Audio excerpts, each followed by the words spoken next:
Ready for another episode of 23 Minutes? 23 minutes. Awesome. Live without a net here. Look.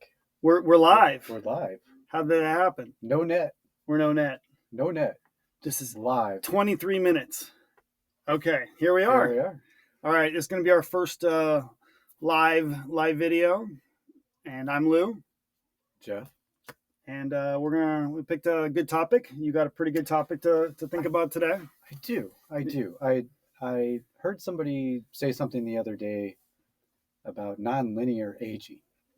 Nonlinear aging. And I'm like, what's that? And then he was saying that we age more rapidly at different periods in our life. Yeah. And we hardly age at all. So if you look at a calendar year, if you're 20, you haven't aged a whole lot between 20 and 21. No. But you're still considered a year older. Yes. But you didn't age a year physically. Physically, you're exactly the same. Exactly. That's an interesting idea.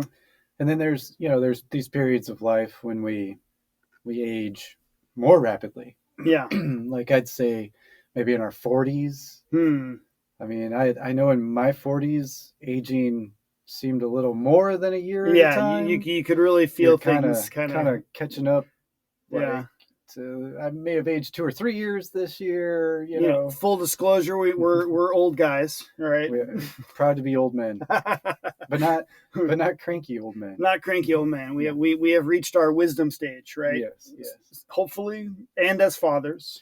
Well, I mean, we're always working to achieve wisdom. Yes. But we are way wiser than we were in our 20s. I should hope so. We have aged.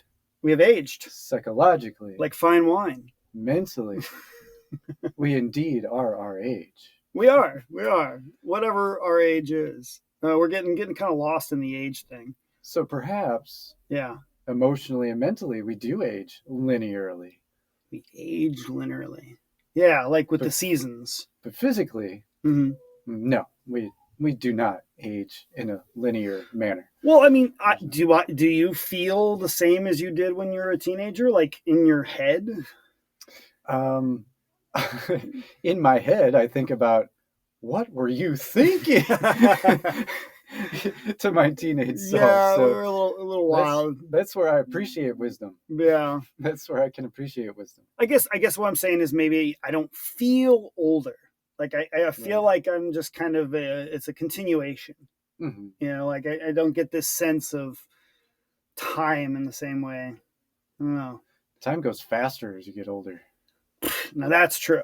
But also, full disclosure, we're parents and fathers. So, the kids, they age you too. That's true though. Yeah. I mean, whatever that aging is. I asked the internet and I said, so what is aging? Here's the proper definition. I'll just read it here. Okay. Aging is the process of growing older and the gradual decline in physical and mental capacity that occurs over time. So it's like this idea that the thing that makes us age is not only our physical bodies slowly starting to break down and deteriorate, but our mental ability also seems to slow down, and our processing and thinking and I don't know, all these. I could agree with that. If I look at somebody between the age of 20 and 30, prime, and then I look at somebody between the age of 80 and 89, that mental aging occurs exponentially faster, which would make mental aging nonlinear. Nonlinear mental aging. Interesting. So maybe all of aging is nonlinear. Well, and then you look at some of those like old guys in their like 70s and 80s, that are still running around and getting in boxing matches. We were talking about Mike Tyson and the boxing match that just happened with the YouTuber Jake Paul. That was that was a little strange. It was a healthy payday. It was he got paid. Yeah, it was marketing genius. It was marketing genius. What was it, like 54? And honestly, 58. He's 58 and 58. Jake is 27. That's, I mean, yeah. So, I mean, let's think of the genius of this marketing strategy. Because oh gosh, yeah. we were watching it either way. Well, Gen X grew up I mean, with Mike Tyson. I didn't place a bet on it. I No. didn't think it was a serious fight. It wasn't a I serious was fight. shocked if anybody did, but Yeah. I heard they did. But you know, it was more like it was watching like WWE. You know, it was like they taunted each other, and one was talking bad about the other, but really it was a respectful fight. So right. it would seem like it was almost like that wrestler motif of like, you're the good bad guy, and you're this, and I'm this, and you know, like this generational sort of. And Gen Xers like us, that was nostalgia, man. It was. That was nostalgia. Tyson. Like, yeah. We used to huddle into the bar. We used to pay $25. Pay-per-view. Pay-per-view. Oh my God. Go to the bar, $25 a head, or you could pay $100 and get your buddies and have a party at your place. Well, yeah. But that's what I did. We packed the bars, we packed the houses. We were with friends. Yeah. We were having it was a social experience. We were having a great time. Yeah. All together. Yeah. Rooting for Tyson. Mm-hmm. And 80% of the time, the fight was over in 30 seconds. Yeah. Knock out in the first round. But then we were like, whoa, this dude is badass, man. His punches were intense. And we would pay $25 a head to watch 30 seconds of Mike Tyson box, and we loved it. But he looked great, though, for his age. Talk about aging. Oh, heck yeah. He went those rounds. I mean, he was punching. I loved what Ken Jr. was saying. He's like, the guy's neck is so wide. He's like, it's like a pit bull coming at you. Yeah. He's like, even if you hit him, you can't turn his head. You can't turn his neck. Yeah. And it's just, he's a beast. He's a classic. He is. And I've been a fan of his more recent stuff into like the cannabis industry. And he had this sort of spiritual experience about 10 years ago with a 5-MeO-DMT. Mm-hmm. And he said he spoke to God and like kind of atoned for a lot of the things he'd done and was on this like spiritual journey. And I find that profound, this sort of bad guy character from the 90s, you know, this sort of rough dude who did some pretty rough things, you know, no apologies for his past. But here he is in his, you know, late 50s, aging. And mentally as well. But he's still sharp. He's still there. And I don't know, he credits a lot of it to his psychedelic experiences, sort of changing his perspective and sending him on this sort of positive lifestyle. And I heard something about when his daughter died in a hospital in Australia, I think, something like that. The doctor was like really scared. Yeah. Telling him, and he said, amazingly, he was just like, this is out of my control. Yeah. There's nothing I can do about this. Yeah. And I think his life turned around a bit at that point as well. Yeah. And he said apparently earlier in June had a blood transfusion and had been in the hospital. So he was in peak condition, but still had some health issues that he was sort of dealing with. Oh, yeah. And he had the knee brace. He did. I mean, I'm a man in my 50s. Yeah, my knees hurt. I couldn't dance around the ring with a 27. He didn't have the footwork anymore, no. But yeah, interestingly, though, I had also heard that Jake Paul got the idea from a ayahuasca retreat. Interesting. To hold this fight. Really? So you're bringing up psychedelics, and it turns out they both did psychedelics, and then somehow they've come together for this huge nostalgic money-making event. And it was epic. Mm-hmm. But this also brings a segue into something else I want to bring in, which is the CB1 receptors, which you find in the cannabis plant. Mm-hmm. And when you smoke or consume the marijuana, it isn't just one molecule. There's several molecules involved. You know, THC being the psychoactive element, and then CBD. Well, so there's all this evidence and this research out of Israel that's been studying cannabis for a while, and they did these studies on mice, and they found that when they gave them CBD, they enhanced their cognitive ability, especially with older mice. They seemed to retain what they had. And there's this theory that the CB1 receptors in our brain, which is what CBD sort of mimics and allows us to have that experience that we have when we, you know, consume the cannabis, it acts within that receptor of the CB1. And that CB1 is a natural part of our ability to maintain our mental acuity. And that, so what it does is it adds a little extra of something that we are producing less of as we age. Mm-hmm. So the theory is that if you, in the medical anecdotal evidence at this point seems to point to this kind of healing effect that can happen with CBD, specifically on aging in the brain. More research to come, we hope. Well, I mean, it would make sense. It's the balance. Mm-hmm.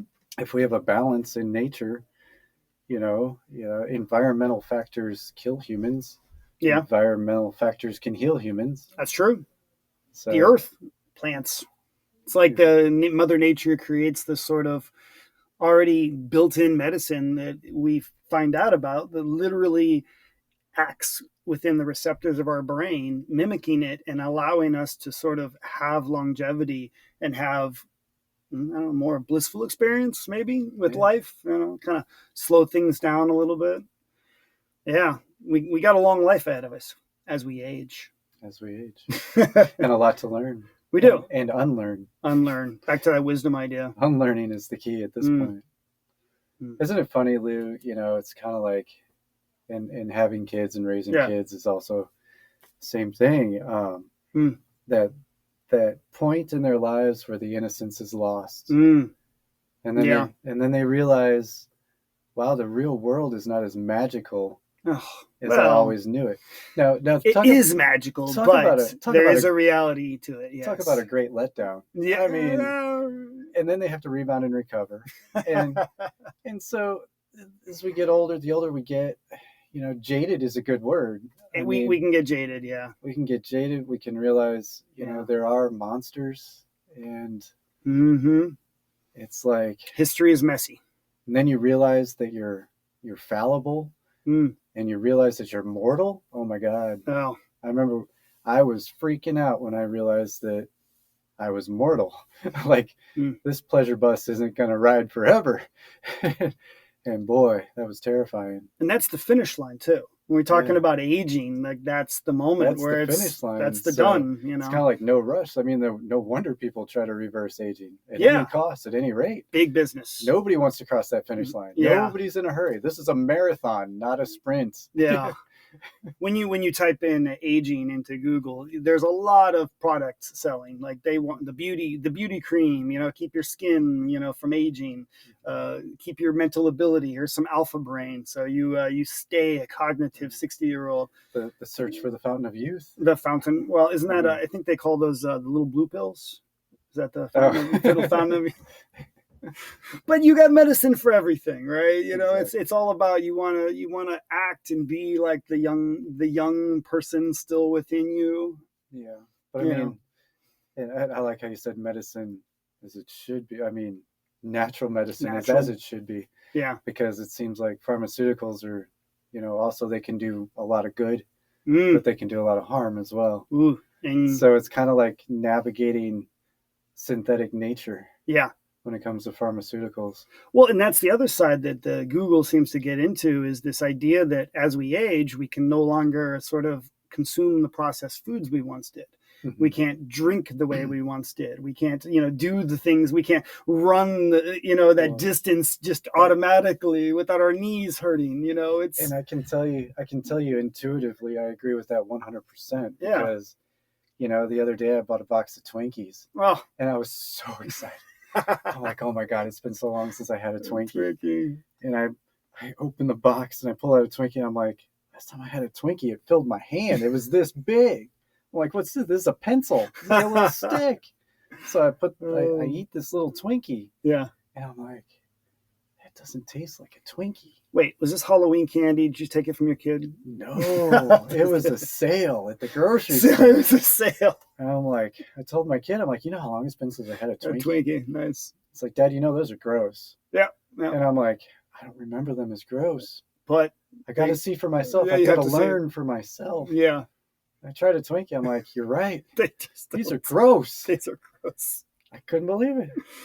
Yeah. Well, we've been fed a diet of McDonald's and processed pizzas, and I did come to find out why McDonald's fries used to be so good, and they're not anymore. Uh-huh. They were secret. They were literally fried in rennet. In what? Rennet. I don't know what rennet is. Beef fat. Oh, okay. Well, that makes sense. So very high cholesterol. Yeah. Very bad for you. Refried beans are better with animal fat in it, to be honest. But literally, up until the 80s, it wasn't until I think mid to late 80s. Yeah. McDonald's French fries switched over to vegetable oil for a safer alternative. And so it's true. This is a true fact. Yeah. Those McDonald's fries you had as a kid, they did taste did taste better. Yeah. No, I believe it. Yeah. And things do taste different. Yeah. We just had an experiment with the Halloween candy and the Kit Kat. And we bought some Canadian Kit Kats. You ever had Canadian Kit Kats? I've had Japanese Kit Kats, but not Canadian Kit Kats. Canadian Kit Kats, they're like the British, like their rules on chocolate are more strict than they are in America. Yes. And I think it has to do with my understanding the way milk curdles when you do chocolate milk. Mm-hmm. And there's something about pasteurization, and there's a whole Mr. system. Hershey's Challenge. Yes, there you go. I know exactly what you're talking about. And so Canadian Kit Kats taste way better. They do. They just take, and you're like, okay, this is the way a Kit Kat's supposed to taste because they use the original European. It has real flavor, and then you take the American version, it tastes like corn syrup, like chocolate flavored corn syrup. Yes, corn syrup solids, I believe. It's the solids. I think it's the solids. Yeah. Well, that doesn't help with aging. No. Yeah. No. I don't. So I was thinking about we're a nice 17 minutes in, so we're getting some good timing here. We've got traction, Lou. We got traction. So I like to take things to a spiritual level myself, and I was thinking about the story of Siddhartha, which is the original story of Buddha, and how he was a prince and he had this sort of life where he didn't get to see everything outside of his father's house. So he snuck out. And the first time he saw an old person, a sick and elderly person, he didn't understand what it was because he had never seen aging. He'd been protected from it. And I find that fascinating. But I was also thinking deeper into the story where he becomes an ascetic, where he starves himself and he meditates all this time. And he found that was also just as detrimental to life as, living this sort of lush lifestyle of his father. Mm-hmm. So he was able to balance the two, and he came up with what he called the middle path. And, Buddhism is sort of built on that idea of every once in a while we can eat a Canadian Kit Kat and we'll be all right. But you got to eat your veggies and find that, middle path between a sort of starving yourself vegan lifestyle and let's maybe eat a little less processed foods, and try to eat something that's a little maybe create longevity, bring that word into it. Closer to the life source energy. There you go. Eating life source energy. There we go. You're getting fuel. Yes. For the life source. Yes. From the life source. That's a great way to put it. Yeah. I agree with that. It's the most pure fuel you can get. It's like jet fuel. I like that. I don't know. I like that sense of finding balance in these things. Twinkies are like heavy leaded diesel. It's well, I think about forever chemicals. We're supposed to be scared of forever chemicals now. And I'm like, well, if they're already in me, they're already in. Maybe I shouldn't add any more forever chemicals, but, sure. They're already in me, right? I guess. I don't know. Thank you, DNA. We try to age as well as we can. I love it. Oh, yeah. So aging. Oh, here's a fun one though. So we talked. Our first podcast was about AI. Mm-hmm. I came across this. This is AI written, definitely. I mean, you can tell. But if you're looking for resources to help you age in place, period, you can check out. Oh no, that's a comma. I'm sorry. Oh, see, this is live. 23 minutes. Scratch that. Back up. Edit in place, comma. You can check out your local area agency on aging. What's a local area agency on aging? I think it's time to Google. I don't know. I don't want to Google anymore. Google. But it also said in your local offices on aging or social services or your tribal organization. Okay. It feels very AI written. It's all inclusive. It is all inclusive. But it brings up that question, what do we do about aging? How do we embrace it? What's the conclusion sort of from an aging experience? Well, I think I'm most grateful for the wisdom I've gained through the years. I mean, I find wisdom to be valuable. Yeah. So if you find wisdom to be valuable, you have to consider the value of age. Yeah. Now, I don't find my physical body as valuable on the baseball field as I did in 1989. Can't run as fast. There's no way I could steal a base anymore. You know, Yeah. I even took my son up to the batting cages, Yeah. and I couldn't hit a ball past 40 miles an hour. Man. Yeah. And I'm like, okay, so physically, I got to hang it up. But what's left? Mm-hmm. The wisdom. Yeah, everything in there. The wisdom. So we're going from, I'd say, the treasure of the body to the treasure of the mind. Back to the mind. Yeah, I like that. Yeah, because that really is our lifetime of experience is sort of wrapped into here. Mm-hmm. And everything we've done and the people we've loved and the things we've learned. I mean, that is definitely a part of tribal culture, is the idea of sharing and you know, teaching the young people how to survive this crazy world full of weirdness and darkness and also beautiful, fun things. And if we learn from our failures, yeah, you have a lot more failures as you age as well. I like so you have a lot more to learn from. So the more scenarios you can learn from, the more experiences you've been through, the more you learn. I know, like me, myself as a manager, I have about 15 different archetypes of type of people. And I can say, oh, okay, this one's a John. They've got what it takes. This one's a Leslie. This one's a Braxton. This one is a Brandon. Like, okay. Their own unique individualness coming out. You'll come over time, you'll come across 25 different people.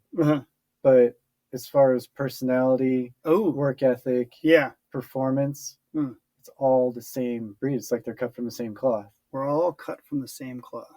But different. And in my experience, because I'm still not old. Yeah. Not older. No, we got time. In my experience, there's about 15 different types of people that you'll work with. Interesting. And it's like you put enough under your belt, you can realize, okay, there's an archetype, there's an archetype, there's an archetype, there's an archetype. Fulfill our role. So yeah. I like that. It's interesting. Well, we have been reached the end of our 23 minutes, unfortunately. We're just getting into it, I know. We could always try a part 2. We could. But then it wouldn't be 23 minutes. So that's true. I like this video experience. Thank you for seeing us. Yeah, this is going to be fun. We look forward to you seeing us again soon. Yeah, absolutely. And we might have another one popping up in about 20 more minutes. What do you think? Another live video? Live stream, baby. All right.